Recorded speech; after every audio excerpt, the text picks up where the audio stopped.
오늘 하나님의 말씀 확인해 보겠습니다. 구약전서 열왕기하서 14장 23절로부터 29절까지 있는 말씀, 열왕기하서 14장 23절에서 29절, 구약전서 586페이지 586쪽에 기록되어 있습니다. 봉독해 드립니다. 유다의 왕 요아스의 아들 아마샤 제15년에 이스라엘의 왕 요아스의 아들 여로보암이 사마리아에서 왕이 되어 41년간 다스렸으며, 여호와 보시기에 악을 행하여 이스라엘에게 범죄하게 한 느밧의 아들 여로보암의 모든 죄에서 떠나지 아니하였더라. 이스라엘 하나님 여호와께서 그의 종 가드헤벨 아미떼의 아들 선지자 요나를 통하여 하신 말씀과 같이 여로보암이 이스라엘 영토를 회복하되 하맛 어귀에서부터 아라바 바다까지 하였으니, 이는 여호와께서 이스라엘의 고난이 심하여 매인자도 없고 노인자도 없고 이스라엘을 도울 자도 없음을 보셨고, 여호와께서 또 이스라엘의 이름을 천하에서 없이 하겠다고도 아니하셨으므로 요아스 아들 여로보암의 손으로 구원하심이었더라.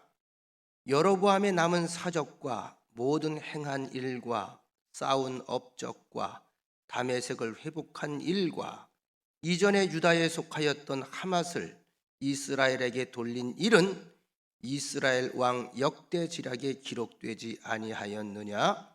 여로보암이 그의 조상 이스라엘 왕들과 함께 자고 그의 아들 스가랴가 대신하여 왕이 되니라.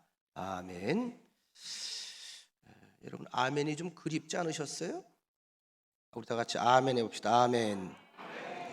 별로 그리워하지 않았던 것 같은데, 할렐루야 아멘은 늘 우리 삶 속에서 그리움이 돼야 됩니다. 일상용어가 돼야 되고, 이 시간에 말씀을 전하기 전에 지난주에 벌써 준비를 했던 건데, 김은희 권사, 김용란 권사, 우리 신선한 권사들, 신천 권사들 두 분이 아마 몸 찬양을 준비를 한 것 같아요. 그래서 동영상을 통해서 여러분 몸 찬양 함께 확인하면서 은혜 나누겠습니다.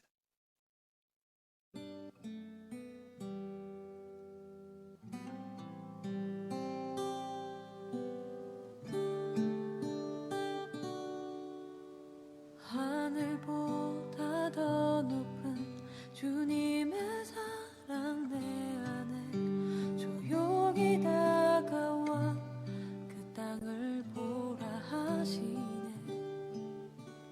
바다보다 더 깊은 주님의 사랑 내 앞에 조용히 다가와 그 땅을 향하여 나가라 하시네. 주님의 사랑, 그 사랑을 전하는 것, 죄 앞에 무너진 우리를 새롭게 하는 것, 온 세상 위로 주님의 사랑 전하는 내 삶보다 귀한 분 그 이름을 나 전하는 그 크신 사랑을.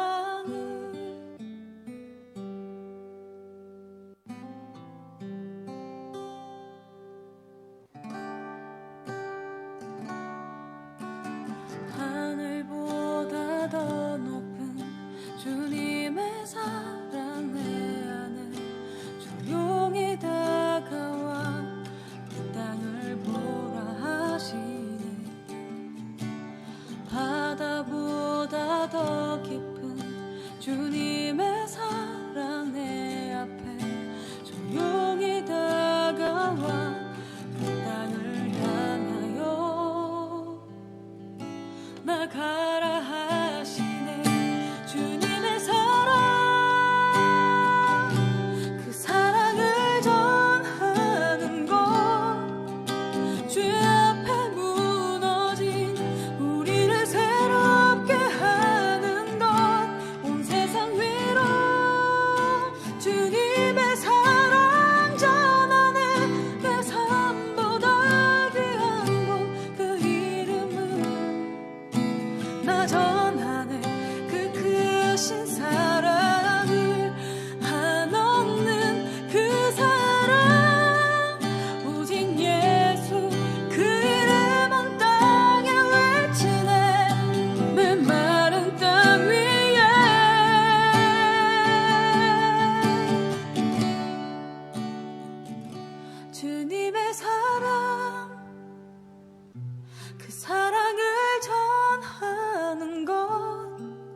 죄 앞에 무너진 우리를 새롭게 하는 것 온 세상 위로 주님의 사랑 전하네 내 삶보다 귀한 분 그 이름을 나 전하네 그 크신 사랑을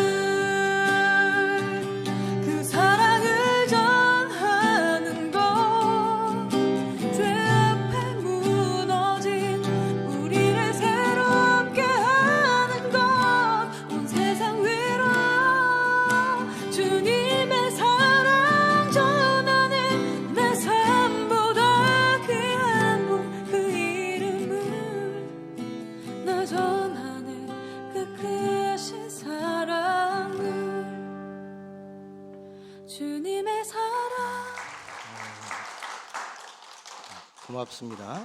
지난주에 우리가 공부하고 말씀을 함께 나눈 내용들이 민수기서 6장 22절 이하에 있는 말씀을 가지고 하나님께서 대제사장 아론과 그의 두 아들에게 그 앞에 지금 광야에 밀집되어 있는 이스라엘 백성들 그들의 장례를 향해서 축복하게 한 축복 기도의 내용, 그래서 일명 대제사장의 기도 이렇게 알려지기도 하고 대제사장의 축복 이렇게도 알려지기도 했는데 그 축복의 내용 가운데 보면 하나님의 관심이 있죠.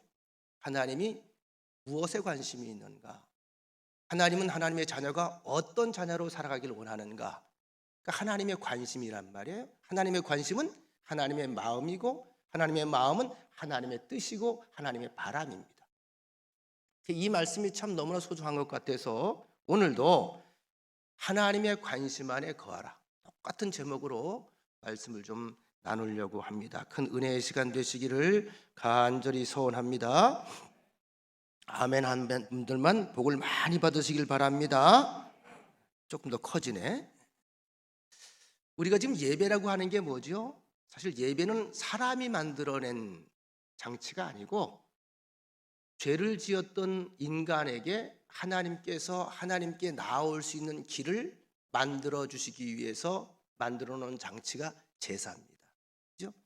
다시 말하면 제사를 통해서 제사 행위를 통해서 제물을 드리게 하고 속죄하게 하고 그 과정을 통해서 하나님께서 그 자리에서 너를 다시 만나겠다. 그러니까 지금 우리가 예배를 자유롭게 드리는 그러한 시대에 살고 있습니다만 구약 시대는 아무 때나 예배를 드릴 수가 없었어요. 하나님께서 와라 하는 날만 와야 되죠. 그 다음에 제사장이 반드시 중재를 해야 됩니다. 일반인들은 접근할 수가 없어요. 그곳에서 하나님을 잠깐 만나고 하나님의 뜻을 확인하고 가는 거, 하나님의 뜻을 확인하고 하나님을 잠깐 만나기 위해 먼저 겪어야 되는 것이 희생제사. 보통 번거스러운 일이 아니었죠. 그래서 우리 예배라고 하는 것은 다른 말로 설명을 한다면 죄인이었던 인간이 창조주 하나님 앞에 나아가는 행위, 이렇게 이야기할 수 있습니다. 하나님께서 오라고 지정하신 장소로 우리 죄인이었던 인간이 나아가는 행위, 조금 더 나아가서 예배는 하나님 앞에 섬, 예배는 하나님 앞에 바로 섬, 이렇게 정의할 수가 있어요. 그런데 성경에 보면 하나님께 나아가는 자는 반드시 두 가지를 알고 나아가야 됩니다. 하나님께 나아온 사람들은 두 가지 사실을 반드시 알고 나아가야 됩니다. 히브리서 11장 6절 말씀, 너무나 잘 아는 말씀이죠. 믿음이 없이는 하나님을 기쁘시게 하지 못하나니 하나님께 나아가는 자는 첫째, 그가 반드시 그가 계신 것과 반드시 하나님 그분이 살아계신 것과 나를 지켜보고 계신 것과 인격적으로 나를 느끼고 계신 것과 또한 그가 자기를 찾는 자들에게는 상 주시는 이심을 믿어야 할지니라. 두 가지가 뭐라고요? 이게 이제 하나님 앞에 나오는 자들, 하나님을 기쁘시게 하는 자들, 그 사람들이 갖춰야 될 조건입니다. 하나는 뭐라고요? 하나님이 살아계신 하나님이시다. 믿으시면 아멘. 반드시 하나님이 살아계신 분임을 믿고 나와야 돼요. 그 믿음을 가지고 나오는 거예요. 또 한 가지는 하나님은 당신을 찾고 부르시는 자들에게 빈손으로 기다리지 아니하시고 상을 가지고 기다리신다. 할렐루야. 그 상을 왜 가지고 기다리시죠? 상을 주시기 위해서.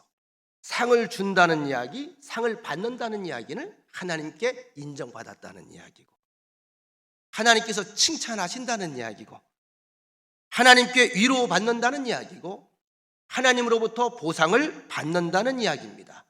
기분 좋은 이야기인가요? 기분 나쁜 이야기인가요? 기분이 좋아지는 이야기입니다. 보람을 느끼고 행복해집니다.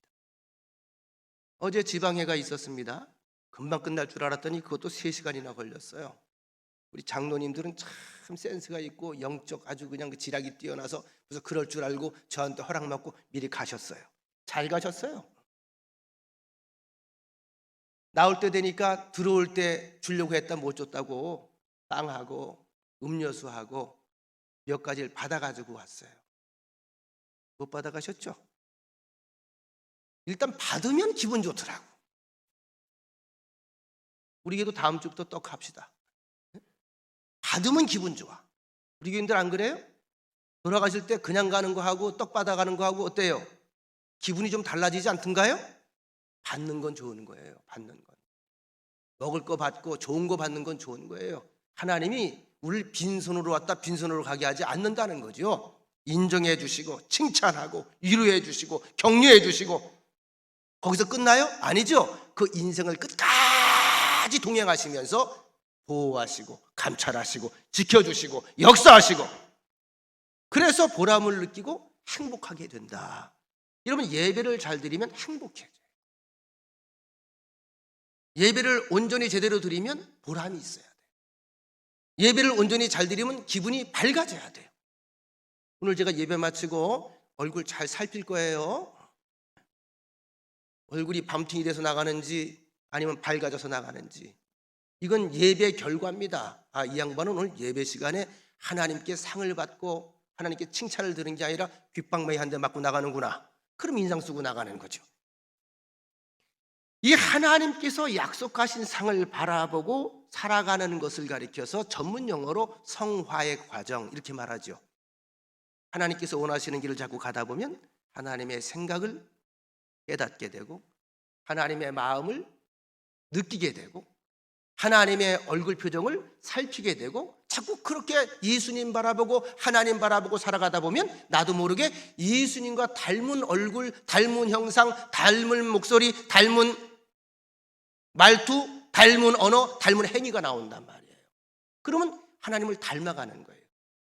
이게 잃어버렸던 하나님의 형상을 회복하는 과정, 이걸 성화의 과정이라 이렇게 말합니다. 그래서 이것은 그냥 아무나 갈 수 있는 길이 아니라 반드시 믿음이 필요하다. 여러분, 인간이 한 생애를 살아가는 동안에 각자 하는 일이 다 달라요. 우리 교인들은 농사 지은 분들이 많아요. 그래서 이제 이맘때가 되면 저도 기도 제목이 주여 땅의 복을 주옵소서. 기도 안 하겠어요?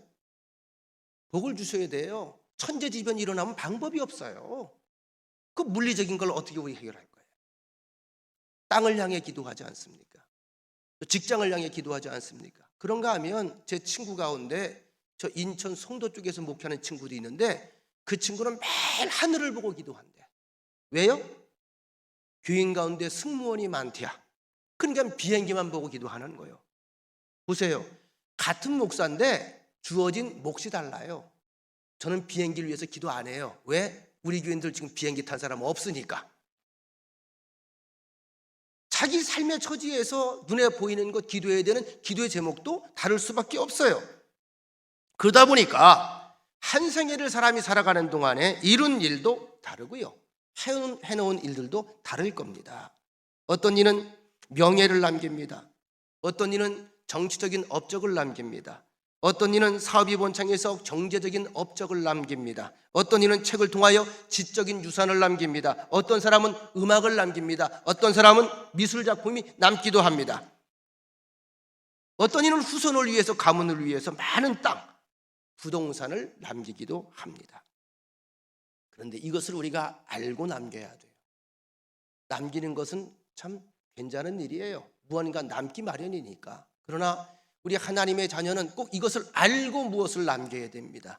히브리서 9장 27절 말씀, 한 번 죽는 것은 사람에게 정해진 것이요 그 후에는 심판이 있으리니 바로 이 날이 오면 우리 또한 하나님 앞에 더 명확하게 분명하게 서게 될 것입니다. 이 날을 위해 가장 중요한 게 뭘까요? 하나님의 관심입니다. 내 생각과 삶이 얼마나 하나님의 관심 안에 거하여서 그분의 뜻과 그분의 바람과 연결되어 있느냐. 우리 삶이 항상 이걸 염두에 두고 살아가야 돼요. 내가 지금 애쓰는 이것이 하나님의 뜻과 연결되어 있는 건가? 내가 지금 벌려고 애를 쓰는 이 모든 행위들이 하나님의 바람과 끈이 연결되어 있는가? 내가 이 땅에서 이룬 것들, 남겨놓은 것들이 하나님께서 원하시는 것들과 일치하는 것일까? 그렇다면 그 길은 바른 길입니다. 예수님께서 이 땅에서 공생애를 사실 때에 예수님을 몹시 비난하던 사람들이 있었습니다. 그 당시 사회 지도자 계층이었던, 기득권을 가졌던, 권력의 주체였던 대제사장들, 바리새인들, 서기관들, 사두개인들, 이런 분들이었어요. 다들 존경받는 사람들입니다. 영향력이 상당히 있던 사람입니다. 다른 사람들을 가르치는 자리에 있는 사람들입니다. 영적으로 스승인 사람들입니다. 율법 교사들입니다. 그들이 예수님을 보고 굉장히 화를 내요. 아주 못마땅해 해요. 왜일까요? 예수님의 가르침이나 예수님의 행적이 옳고 그름의 문제가 아니에요. 그들의 관심은 거기에 없어요. 자기들 생각과 같은가 다른가, 자기들 밑에서 자기를 따라오는가 따라오지 않는가, 자기들이 가르치는 바대로 이도 가르치는가 안 가르치는가, 나와 다른 것을 못 견디는 거예요. 그들에게는 의인과 죄인이 분명했습니다. 근데 예수님은 별로 따지질 않아요. 찾아오면 세리도 만나고 하다못해 창기도 만나고 어떤 병을 가졌든지 마다하지 않고 고쳐주고, 잔치집에도 부르면 가시고, 장례집에도 부르면 가시고, 필요하면 무덤도 찾아가시고, 심지어는 그들이 만나길 꺼려하고 오랜 역사적으로 얽히고 설켜서 부정한 것, 버림받은 것, 그렇게 여겼던 사마리아 사람들까지도 똑같은 가족으로 대하셨단 말이에요. 근데 예수님께서 베푸신 은혜와 사랑이 그들에게는 참을 수 없는 일이 되어버렸어요. 왜 그럴까? 예수님이 그들에게 뭐라고 그래요? 왜 그들을 이렇게 못 견뎌 하죠? 못마땅해 하죠? 잠을 못 이루죠? 자기들과 달라 많은 사람들이 예수님의 말씀에 귀를 기울여요. 아픔을 가진 사람들이 예수님을 다 찾아가. 자기들을 찾아오는 사람들은 자격부터 따지는데 예수님을 찾아가는 사람들은 자격을 따지질 않아. 자기들이 그동안에 고수했던 모든 벽들이 무너지기 시작합니다. 한 가지 예를 우리가 살펴보십시다. 요한복음 9장에 보면 다 잘 아시는 내용입니다. 날 때부터 소경으로 태어나서 앞을 보지 못하던 사람을 예수님 앞에 데려온 사건이 있습니다. 제자들이 그 소경을 바라보면서 예수님에게 질문을 던지지요. 요한복음 9장 2절. 이 사람이 맹인으로 난 것이 누구의 죄로 인함이니까? 자기니까? 그의 부모니까? 이 사람이 날 때부터 앞을 못 봤단 말이에요. 그럼 분명히 인과응보인데 그 부모가 죄를 지어서 그 죄값으로 이렇게 된 겁니까? 아니, 본인이 우리 모르는 죄가 또 있어서 그 죄값으로 이렇게 된 것입니까? 자, 이 질문을 우리가 잠시 생각해 보십시다. 이 질문한 사람들의 관심은 그 소경의 측은함에 있는 거예요? 아니면 이거 누구 때문에 이렇게 된 것인가 하는 죄 때문에, 죄에 관심이 있는 것입니까? 죄에 관심이 있는 거예요. 이 소경이라고 하는 인생 자체에 관심이 있는 게 아니라 뭐 때문에 이렇게 됐을까? 다시 한번 깊이 생각해 보셔야 됩니다. 그들은 신학적인 질문을 던졌어요. 누구의 죄 때문입니까? 원인이 어디서 비롯된 것입니까? 굉장히 수준 있는 질문 같죠? 그런데 정작 예수님의 대답 3절입니다. 예수께서 대답하시되 이 사람이나 그 부모의 죄로 인하는 것이 아니라 그에게서 하나님이 하시는 일을 나타내고자 하심이라. 뭐가 다르죠? 제자들은 그의 죄에 관심이 있었어요. 누구의 탓이냐? 부모의 탓이냐? 그의 탓이냐? 예수님은 어디에 관심이 있죠? 지금 이 사람 인생 자체에 관심이 있어요. 그래서 그 소경의 눈에 침을 뱉어서 진흙을 이겨서 비벼가지고 눈에 붙여준 뒤에 실로암 연못가에 가서 씻고 와라. 그가 행한 대로, 그가 명하신 대로 가서 행하고 눈이 밝아져서 밝은 눈을 가지고 돌아옵니다. 사람들이 신학적인 이론과 교리에 관심을 가질 때 예수님의 관심은 거기에 없었어요. 소경된 사람에게 관심이 있었습니다. 근데 누가 보고 들어도 신기하고 기뻐해야 될 일임에도 이 사건 이후에 아주 뜻밖의 난처한 일들이 연속해서 벌어집니다. 소경의 주위에 있던 사람들이 이 일을 보고 희한하고 기뻐하고 즐거워하고 반겨야 되는데 아무도 기뻐하지 않아요. 오히려 예수님과 관계를 맺은 것 때문에 그를 더 위태롭게 공경으로 몰아갑니다. 예수를 시기하고 시비하고 죽이려고 하는 사람들이 이제 그 소경의 집에 찾아가요. 부모를 겁박합니다. 그 예수라고 하는 사람이 죄인인데, 온전한 사람이 아닌데 그 사람을 왜 만났냐? 그리고 아들이 선천적으로 소경이었는데, 시각장애인이었는데 예수 만나 낫다고 하는 소문이 진짜냐? 근데 진짜냐고 물어보는 게 궁금해서 물어보는 물음이 있고요, 죽이려고 물어보는 물음이 있거든요. 사람이 참 묘해요. 눈빛만 봐도 알 수 있어요. 그죠? 말투만 봐도 알 수 있어요. 보세요. 똑같은 말인데, 똑같은 단어인데 사람이 감성이, 느낌이라는 게 있잖아요. 집에 밥상을 누가 차려줬어요? 그리고 이제 얘기를 하는 거죠. 정성껏 준비했으니 맛있게 드세요. 이 말하고, 정성껏 준비했으니 맛있게 먹어, 이거 하고, 맛있게 드세요. 그러면 밥이 넘어가지만 맛있게 먹어요, 이거 넘어가요, 안 넘어가요? 똑같은 거예요. 이런 분위기가 연출이 되니까 아, 이거 심상치 않다.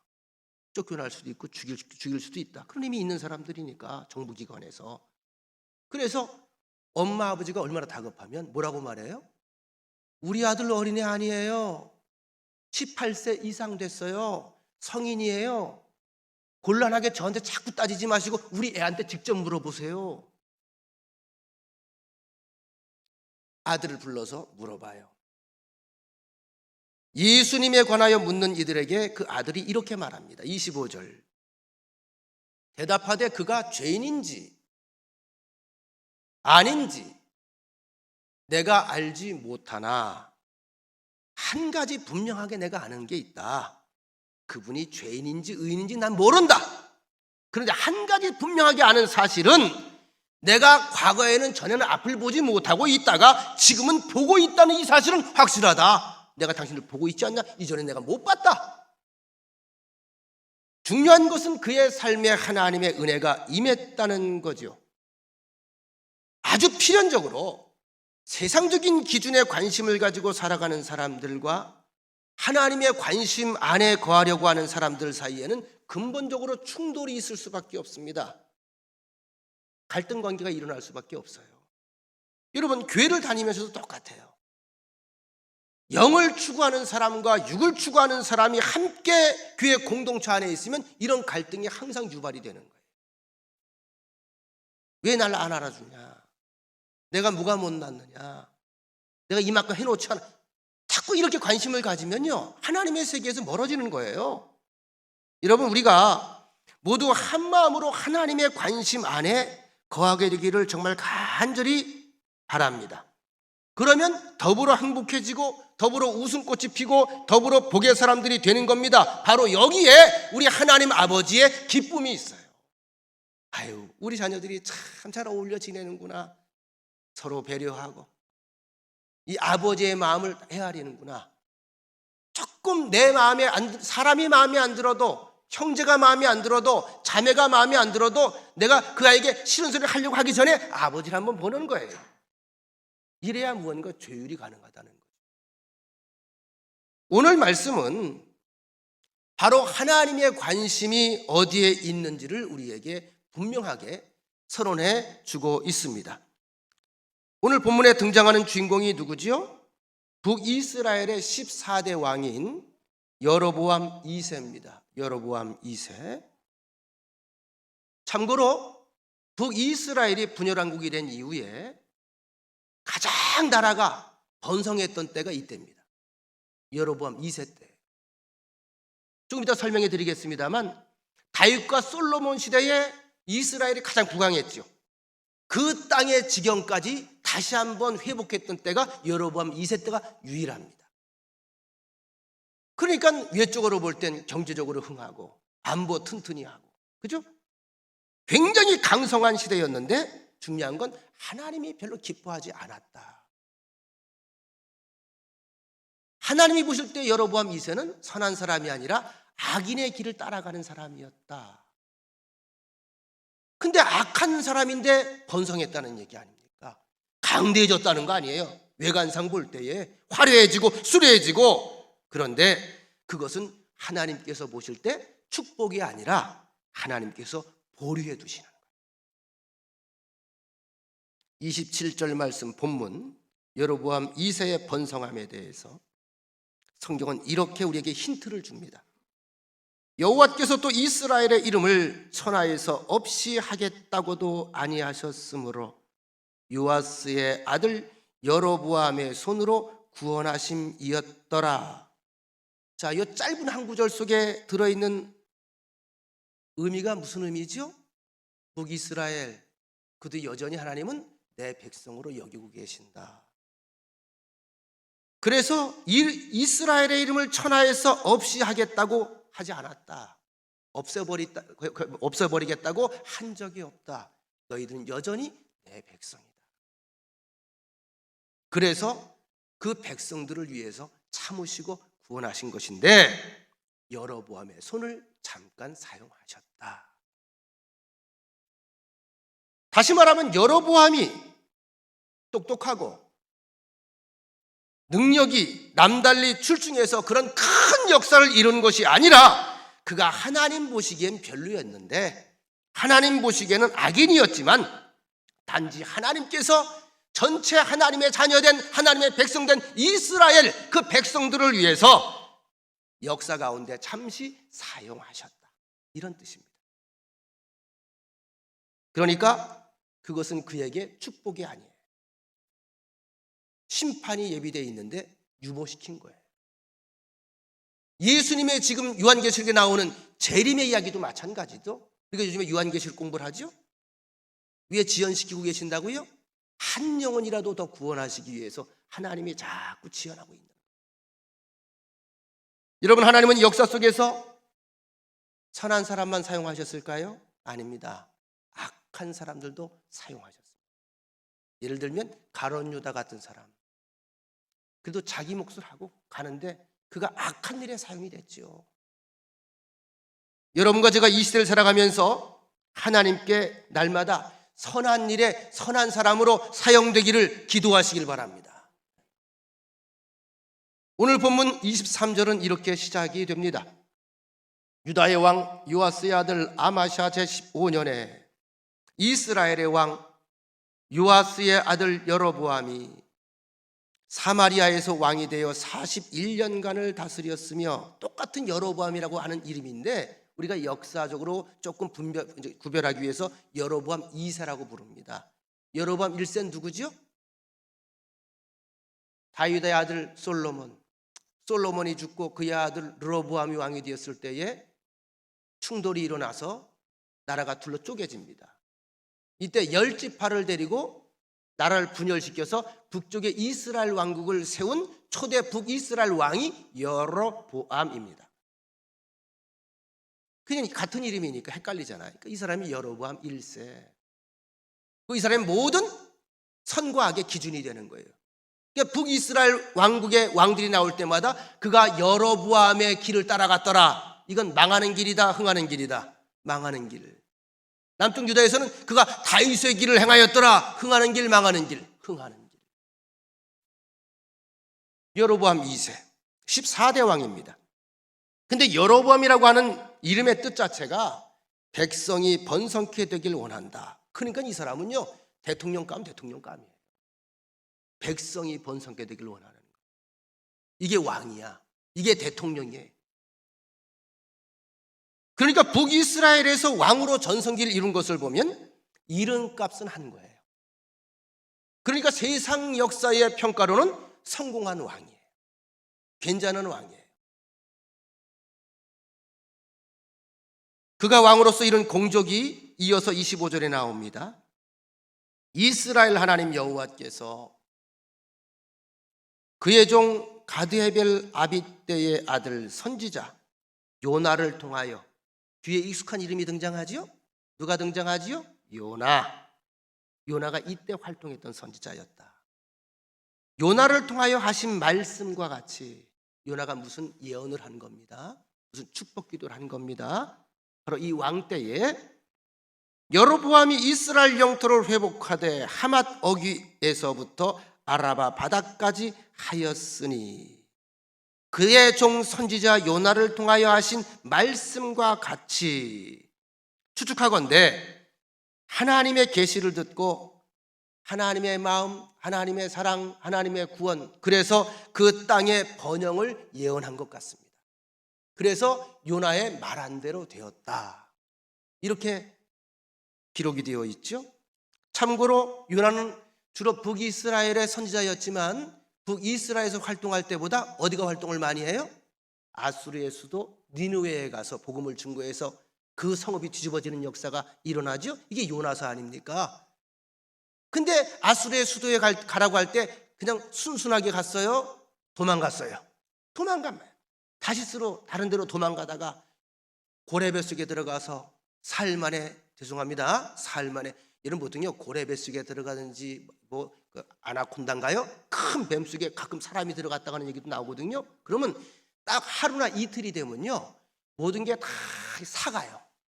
진액이 나와서. 모르긴 몰라도 어쨌거나 요나는 사흘 만에 거기 있다가 토해내서, 근데 어디다 토해냈어? 니니웨에다가 토해낸 거야.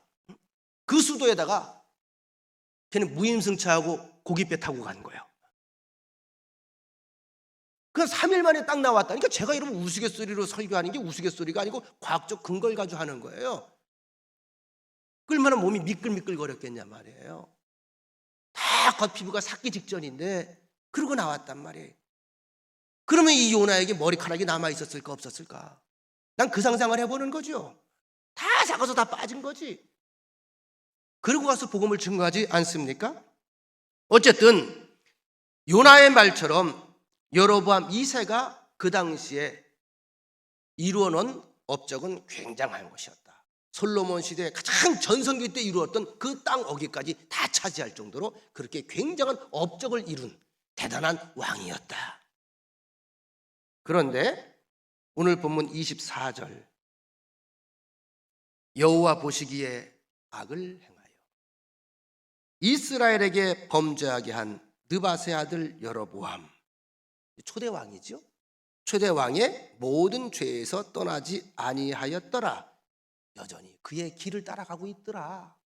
하나님과는 거리가 멀더라. 아무리 세상적으로 큰 업적을 이루었을지 모르겠지만 하나님께서는 그를 향하여서 악을 행한 인물이라고 가볍게 던져버리고 맙니다. 그리고 그 이유에 대해서 성경은 이스라엘에게 범죄하게 한 느밧의 아들 여로보암의 모든 죄에서 떠나지 아니하였다. 세상에선 대단히 큰 업적을 이룬 성공한 왕으로 보이지만 하나님은 그의 그러한 일들에 큰 관심이 없으셨다. 왜일까요? 왜일까요? 우리 세상 사람들은 무언가 출마하려고 하면 무언가 자기가 해놓은 업적들을 말하지요. 자꾸 스펙을 만들어가는 거예요. 학교도 어딜 나왔다 그러고, 학위도 뭘 땄다 그러고, 공부를 어디서 했다 그러고, 내가 뭔가 지역을 해놨다 그러고, 다 뭡니까? 그걸 자꾸 드러내야 인정받는 것 아니겠어요? 세상적으로 인정받는 데는 여로보암 2세 같은 사람이 없어요. 완벽한 겁니다. 누가 봐도 이것은 확실하게 여로보암 2세가 해놓은 겁니다. 그런데 성경은 그렇게 말하지 않아요. 아니, 하나님께서는 그렇게 말하는 걸 싫어해요. 그가 이룬 것조차 그가 이룬 것이 아니라 이스라엘을 사랑하시는 여호와 하나님께서 이스라엘의 구원을 위해서 친히 행하신 일이라고 말씀하시는 거예요. 다시 25절 한번 더 확인합니다.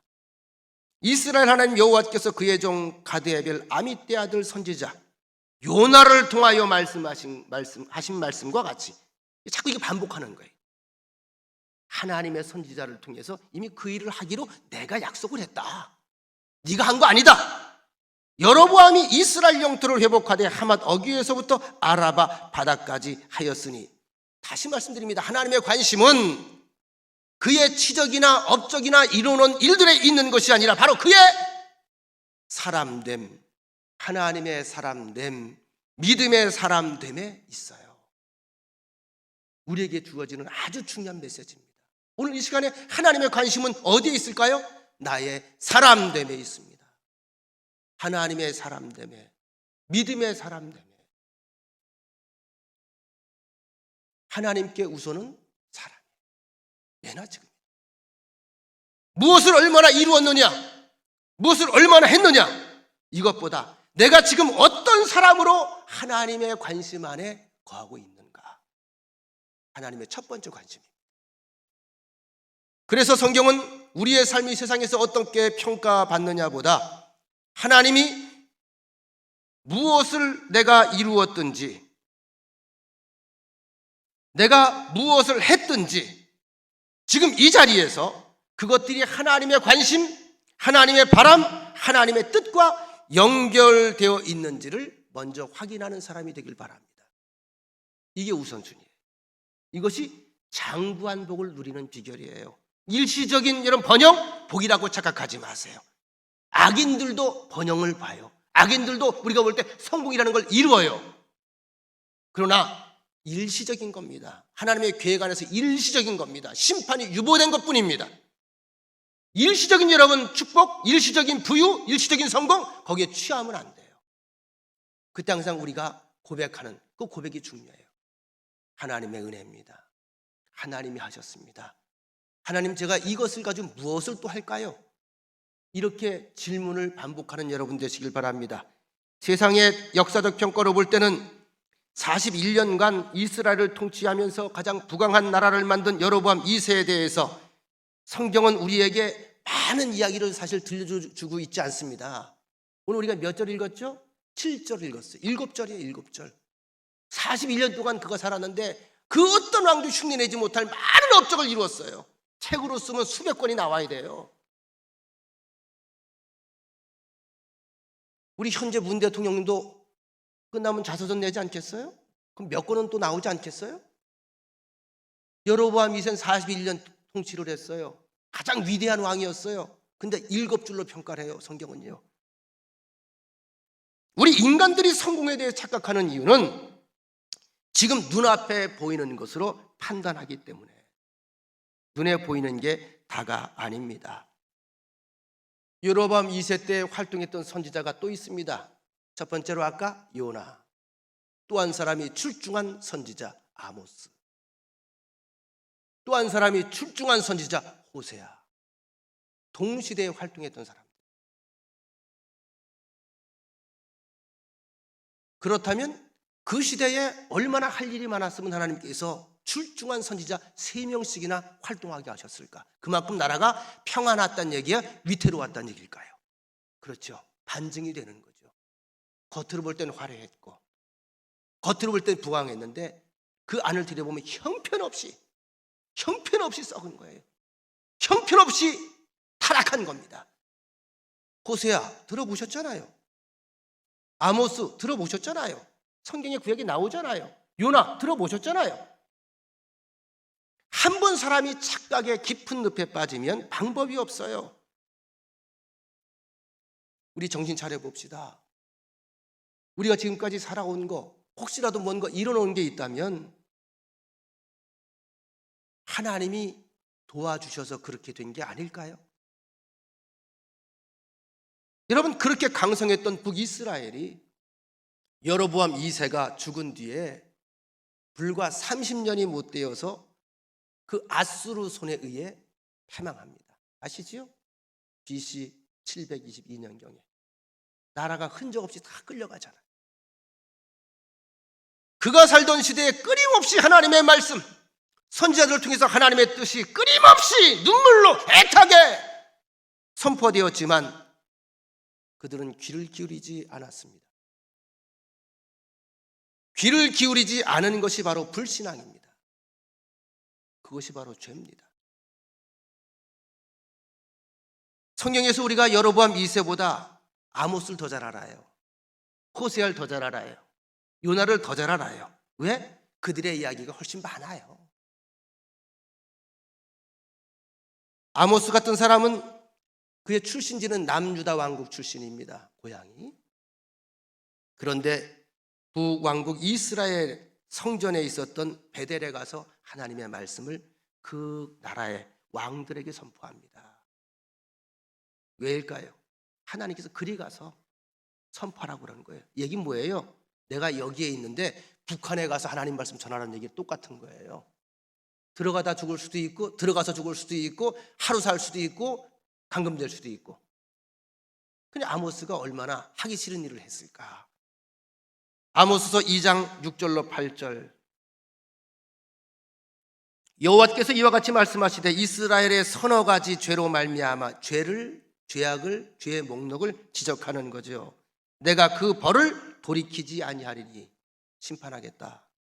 이는 그들이 은을 받고 의인을 팔며 신한 걸레를 받고 가난한 자를 팔며 힘없는 자의 머리를 티끌 먼지 속에 발로 밟고 연약한 자의 길을 굽게 하고 아버지와 아들이 한 젊은 여자에게 다녀서 내 거룩한 이름을 더럽히며 모든 제단 옆에서 전당 잡은 옷 위에 누우며 그들의 신전에서 벌금으로 얻은 포도주를 마심이라. 겉으로 볼 때 부강하고 경제적으로 부유한데 그 안에서 벌어지고 있는 사회적 행태를 지금 지적하고 있는 겁니다. 재판관이 돈을 받고 판결을 뒤집어요. 죄송합니다. 정책인 좀 하고 싶지 않은데 이 나라가 지금 사법부가 이상하게 돼가잖아요. 이것 때문에 자꾸 시끄럽잖아요. 힘이 있는 사람이 힘으로 판을 뒤집는 거예요. 적은 부채를 갚지 못하는 사람들은 종으로 그냥 팔려갑니다. 인정사정 없다는 얘기예요. 부유한 사람들이 사회적인 약자들에 대해서 횡포를 자행하고 갑질을 마구 하는데 끽소리 한 번 못 내고 그냥 살아간다는 거죠. 돈이 많아지고 부자가 되고 사회적인 성공을 이루면 가난한 사람들에게 자꾸 긍휼을 베풀고 자선을 베풀어야 되는데 이상하게 사람들이 더 갑질을 하죠. 왜 그럴까요? 불의한 부자들이 아무리 돈이 많아도요 만족이 없어서 그래요. 본인의 삶에 만족하고 감사하면요 마음이 부유해져요. 마음이 부유해지면 여유가 생겨요. 여유가 생기면 다른 사람의 아픔이 보여요. 근데 여러분 CEO라고 가끔 갑질하는 사람들 보잖아요. 이 사람의 약함이 보여요? 아픔이 보여요? 이 사람의 눈물이 보여요? 안 보이는 거. 그 마음의 눈이 어두워져서 그래요. 다시 말하면 본인이 불만족스러워하는 거예요. 돈을 많이 번다는 것이 결코 성공일 수 없고 행복일 수 없는 이유가 바로 여기에 있습니다. 오늘 본문에 보니까 아버지와 아들이 성전 안에 한 창기에게 드나들었대요. 무슨 얘기일까요? 바알을 섬기는 종교는요 그 옆에 창기들이 사제복을 입고 있어요. 그들의 예식 자체가 창기와 몸을 섞어야 돼요. 이게 성직자들이에요. 몸을 섞어야 이 몸을 섞어서 깨끗하게 돼요. 하기에 통일교 문선명이가 그 짓거리 했잖아. 비가름, 비나눔 이래가지고 말이죠. 그 재단에서 일하는 창기들과 몸을 섞는데 아버지도 섞고 아들도 섞고. 그러니까 얼마나 극심한 타락. 부자들이 가난한 자들의 전당 잡힌 옷을 돌려주지 않고 오히려 성전 옆에다 그걸 깔아놓고 거기서 철회한다고 놓고 뒹굴고 있는 거예요. 하나님을 믿는다고 하는 형식은 있는데 전혀 하나님하고 상관없는, 맞아 죽을지만 골라서 하는 사람들. 바로 이 시대에 단적으로 여로보암 2세의 시대를 보여주는 표현, 아모스서 8장 11절에 또 나옵니다. 주 여호와의 말씀이니라. 보라 날이 이를지라. 내가 기근을 땅에 보내리니 양식이 없어 줄인 것이 아니며 물이 없어 가람이 아니요 여호와의 말씀을 듣지 못한 기갈이라. 아모스의 별명이 정의의 선지자입니다. 아무리 불의하고 타락한 세상에 정의를 선포하고 하나님의 정의를 선포하고 불의한 길에서 돌아오라고 끊임없이 외치는데 들은 척도 안 한다.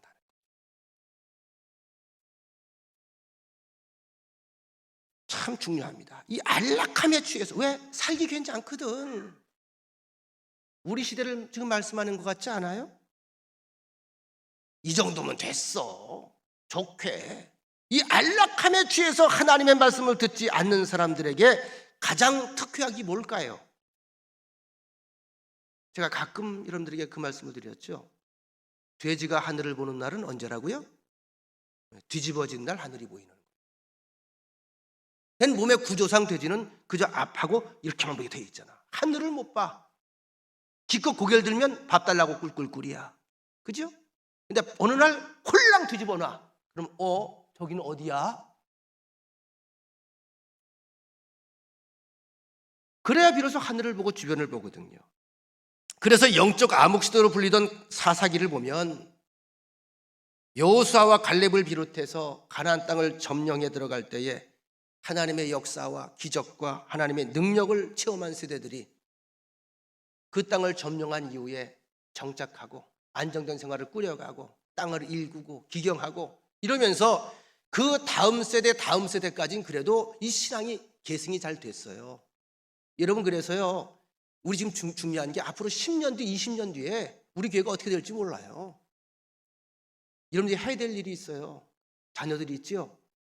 여러분들의 신앙적 체험을 계속 들려줘야 돼요. 내가 만난 하나님은 이런 분이다. 그 하나님이 없으면 우리 가문은 없었다. 그 하나님 아니면 우리 가족이 없었다. 하나님은 너희들도 없었다. 너희들은 하나님의 씨앗들이다. 이 신앙적인 계승이 3대 4대 가면서 이제 끊어지면서, 왜? 아버지의 그 말 듣지 않아도 잘 먹고 잘 살거든. 우리 똑같아요. 6.25 동란 치르고 일제 36년 치르고 보릿고개 넘기고 그 세대들이 지금 다 이젠 가시는 세대잖아요, 거의. 그죠? 그 지금 젊은 아이들한테, 어린아이들한테 말해보세요. 그때 굶었다고 보릿고개 이야기하고 벤또 얘기하고 말이죠. 개울가 가서 빨래 그냥 손 다 터가면서 동상 걸려가며 빨래하는 얘기하고 이런 얘기 해봐요. 걔들이 들어요, 안 들어요? 안 들어요. 질문한다니까. 왜 굶어요? 컵라면 먹지. 할 말이 없어요. 그들에게 아무리 외친들 이미 세대가 단절이 돼버렸어요. 이것은 선조들의 책임이라고 성경은 말하는 거예요. 그들이 물려줘야 돼요. 예배를 가르쳤어야 돼요. 기도를 가르쳤어야 돼요. 하나님의 역사를 그들에게 들려주었어야 돼요. 그런데 그들도 먹고 살만하니까 대개 2대 3대 가면서 자꾸 나태해지면서 이 부분을 소홀히 여겼던 거죠. 그때 그들이 불렀던 노래를 아시나요? 이때 이 젊은이들이 무슨 노래를 불렀을까? 뭐 이렇다고 이단이 될지 모르겠는데, 잠시 제가 설교 준비를 하다가 얘들은 그렇게 영적 사사 시대, 암흑기 시대에 하나님께서 그렇게 안타까워하시고 그렇게 하나님께 속상해하실 때에 하나님이 다 이루놓으신 것, 그 가운데 하나님 바라보지 못하고 뭐하고 살았을까? 무슨 노래를 불렀을까? 이 노래가 떠오르더라고요. 불러볼까요? 노새 노새 젊어서 노새 늙어지면 못 노나니 과무는 시비롱이요 달도 차면 기우느니라. 얼씨구 절씨구 차차차 차차차 해야지. 지화자 좋구나 차차차. 화란춘성 만화방청 아니 논의는 못하니라. 차차차 차차차차. 이거 불렀을 것 같아. 그죠? 니들은 떠들어라. 지금 이런 태평성대가 어딨냐. 떠들지 마. 기분 잡치게 하지 마. 차차차. 그래서 그들이 각자 자기 생각대로, 자기들 소견대로, 자기들의 마음이 원하는 대로, 그저 마음이 가는 대로 그렇게 행하며 살았습니다. 다시 말하면 자기 자신이 각자가 기준이 된 거예요. 더 이상 하나님 말씀이나 계명은 그들에게 상관이 없어요. 무관심이에요. 그런데 중요한 건 하나님께서 이것을 보고만 계시지 않으신다는 겁니다. 그래서 이스라엘 사람들이 누리던 집, 농토, 재산, 주변의 부족들을 풀어놓으시니까 다 빼앗기잖아요. 사사기 읽어보세요. 다 빼앗기고 어디로 가요? 산의 토굴 속에 숨어가지고 몰래 밥 해먹고 몰래 옥수수 쪄먹고 눈치 봐가면서 마을에 내려오지도 못하고 전쟁터에 산에 숨어 있는 것처럼 그런 삶을 살면서 그들이 울부짖잖아요. 우리가 왜 이렇게 됐느냐, 비참하게 됐느냐, 하나님 우리가 잘못했어요. 그제서 비로소 하늘을 보는 거죠. 그러면 하나님이 사람을 선택하셔서 싸움하게 하시고 이기게 하시고 다시 태평성대를 도래하게 하시고, 이게 7번씩 반복되는 내용들이 사사기의 내용입니다. 안락함에 취해버린 사람들은 자신들이 지금 어디에 있는지를 깨닫지를 못합니다. 그들의 착각이 있어요. 지금 잘 되고 있어. 이 정도면 괜찮아. 이런 가운데 모든 것을 정당화하려고 하는 거. 여러분, 악한 사람들이 잘 되는 걸 보면서 하나님이 계시지 않다 착각하지 말아야 돼요.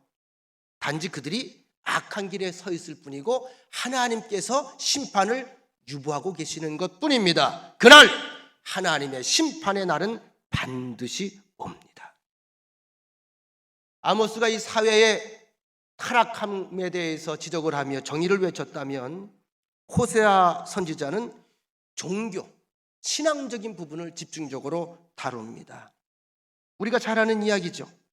하나님께서 이스라엘을 호세아를 통해서 하나님과 혼인한 한 여인과 비교해서 그에게 시청각을 행위예술로 보이도록 명령하십니다. 그러니까 여러분, 선지자들을 위대해 보이지만 참 불쌍한 사람들이라고 봐요. 하나님의 신에 매여서 그분이 하라는 대로 해야 되는데, 호세아는 괜찮은 여인하고 결혼했나요? 형편없는 여인하고 결혼했나요? 형편없는 여인. 어떤 여인일까? 음탕한 여인. 그와 결혼하래요. 그래서 결혼했어요. 호세아 1장에 기록되어 있는 내용입니다. 결혼해서 아이를 낳았는데 희한해요. 7개월 만에 아이가 나왔어요. 웃지도 않네. 결혼했는데 7개월 만에 아이를 낳았어요. 좀 찝찝해요. 그래서 그 이름을 어쨌든 결혼했으니 이스라엘이라 하라. 그 뜻은 조금 후에 하나님께서 이스라엘의 피를 예후의 집에 갚으며 이스라엘 족속의 나라를 폐할 것이다. 이 이름 속엔 예언이 있고 예언대로 이스라엘 역사 속에 다 이것이 이행됩니다. 그 부인 이름이 고멜인데 고멜이 또 임신을 해요. 딸을 낳았어요. 희한해요. 밖에만 나가서 하나님의 말씀을 증거하고 1년 만에 돌아오면 당신이라 그러고 하나 낳아놓은 거예요. 난 아무 일도 안 했는데.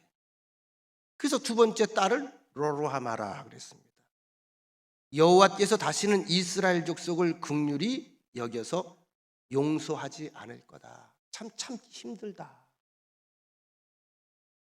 로로하마를 젖댄 후에 여보 애 잘 키워놓고 있어 그러고 나갔는데 들어와 보니까 또 배가 남산만. 또 아이를 낳았어.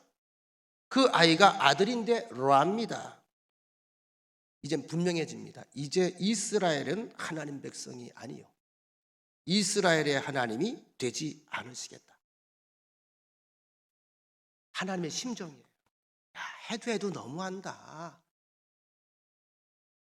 해도 너무한다. 너무한다. 어떻게 이럴 수가 있냐? 넌 더 이상 나하고 상관이 없어. 야, 우리 이제 더 이상 아는 사이가 아니야. 이게 이제 하나님의 마음인데, 그리고 하나님이 이 상태에서 호세아에게 뭘 명령하시죠? 네, 저도 헤어질게요. 이건 사람이 아니에요. 해도 너무해요. 짐승도 이렇게는 안 해요. 알았어요. 근데 하나님이 또 명령을 하세요. 고멜 데려와. 고멜 데려와. 과거사 묻지 않고 용서하겠다고 그러고 다시 그를 안아주고 그를 다독여줘. 저는 이 호세아 1장을 보면서 마지막 부분에서 눈물이 좀 나더라고요. 아, 하나님의 마음이구나. 도저히 가능성이 없고 도저히 용서할 수 없는 게 이스라엘의 역사입니다. 하나님께서 포기하십니까? 울면서. 누가 상처를 입었겠어요? 하나님의 상처입니다. 하나님의 아픔입니다. 하나님의 배신감입니다. 그런데 그냥 끌어안고 우는 거예요. 내가 울고 말게.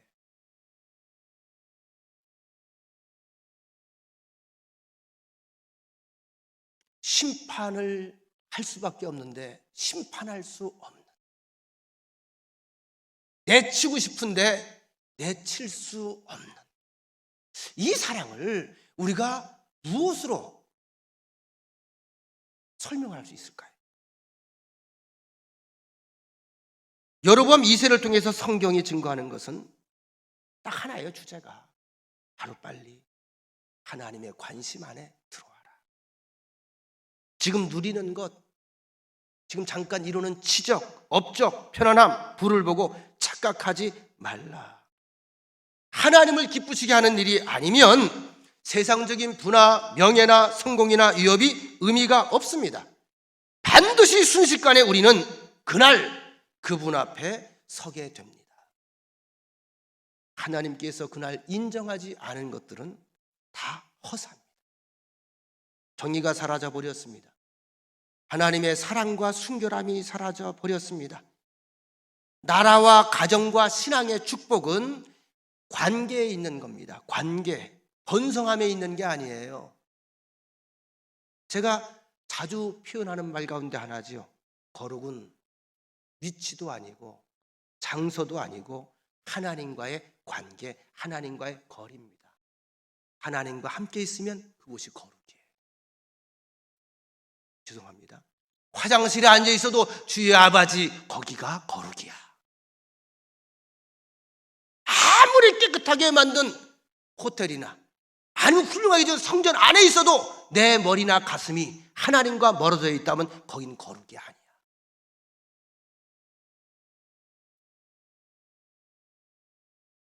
어떤 한 청춘 남녀가 대화를 합니다.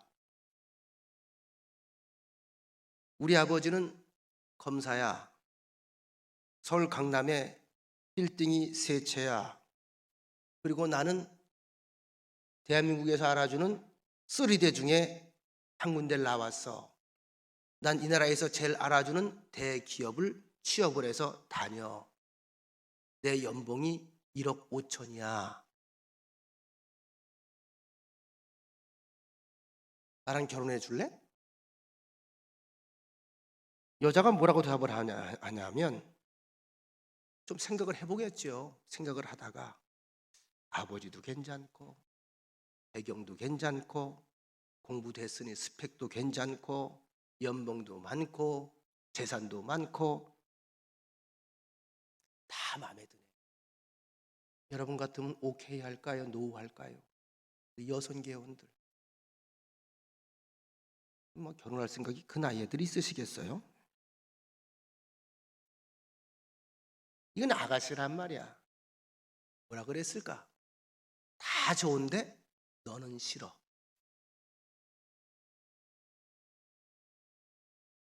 주변은 다 좋은데 너라고 하는 사람은 싫어.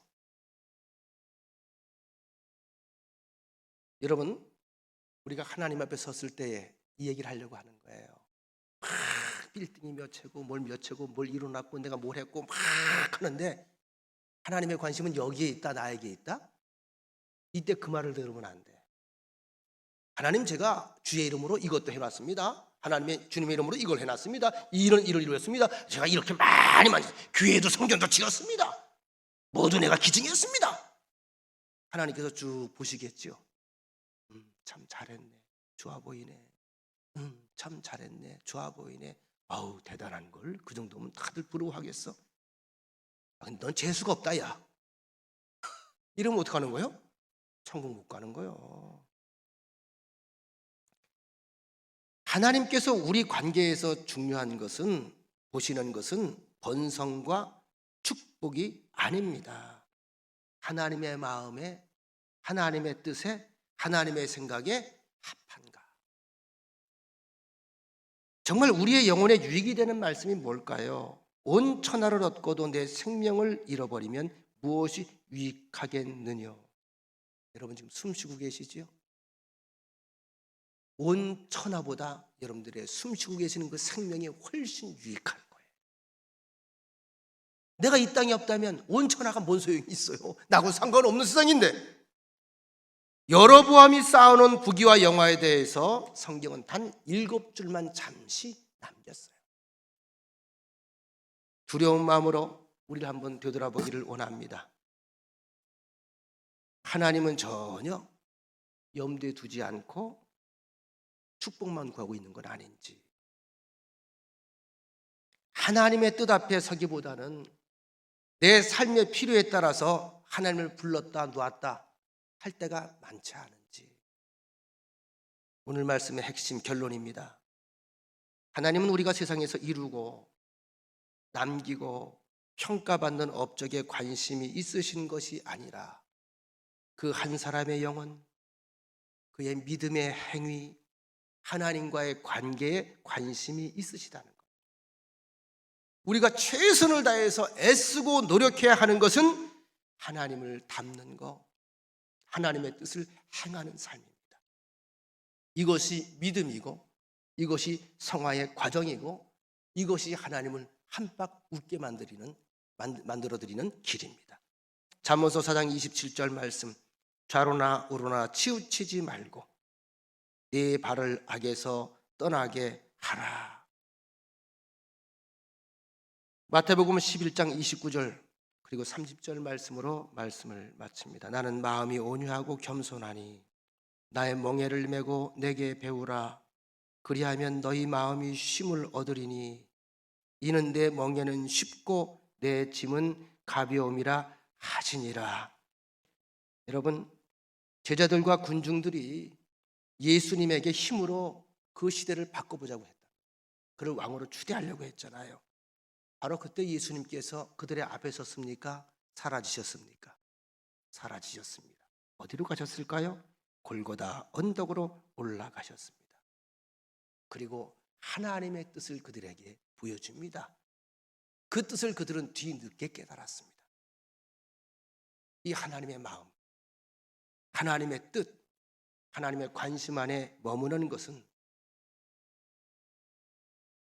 한편으로는 나의 세상적인 이기심, 세상적인 욕심, 세상적인 내 기준, 세상적인 내 관심, 이런 것들을 자꾸 비워야 이 하나님의 관심이 바로 그곳이 어딜까요? 예수님의 십자가. 내 마음이 온유하고 겸손하니 나의 멍에를 메고 네게 배우라. 그리하면 너의 마음이 쉼을 얻으리니. 세상에서 많은 것을 얻으면 편안해질 것 같은데 주님은 거꾸로 말하십니다. 그걸 내려놓아야 너희들이 가벼워진다. 이 말씀 기억하시고 오늘도 하나님의 관심 안에 거하는 여러분과 제가 되기를 간절히 소원합니다.